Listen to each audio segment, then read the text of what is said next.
রহস্য তেহজিনা ইমদাদের লেখা ও আঁকা। এটি তার পঞ্চম বই। তার প্রতিটি বই দ্বিভাষী, মানে বাংলা এবং ইংরেজিতে রয়েছে।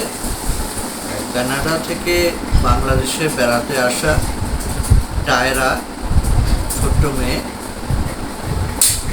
সে যখন বাংলাদেশের কক্সবাজারের একটি গ্রামে বেড়াতে যায়, মাইস বেড়াতে যায়, সেখানে সে যে রহস্যের সম্মুখীন হয় সেটি নিয়ে এই বইটির গল্প। এটা পুরোটাই রঙিন, আপনারা দেখতে পাচ্ছেন। ছবিগুলো তেহজিনা ইমদাদের নিজেরই আঁকা,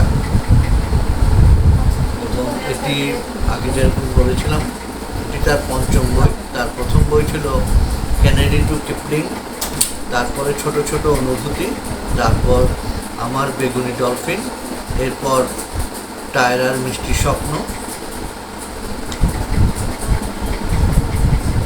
টিকলিস মিস্ট্রি, টিকলির রহস্য তেহজিনা ইমদাদের তৃতীয় বই, যেটি টৈটম্বুর প্রকাশ করেছে। আজ এটি শিল্পী সবিউল আলম এর মোড়ক উন্মোচন করলেন। আজকের তারিখ হচ্ছে 13ই মার্চ।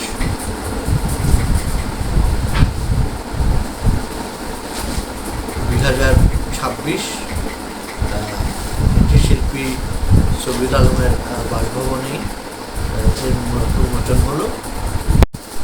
তো বইটি আশা করি আমাদের শিশু কিশোর পাঠকদের ভালো লাগবে।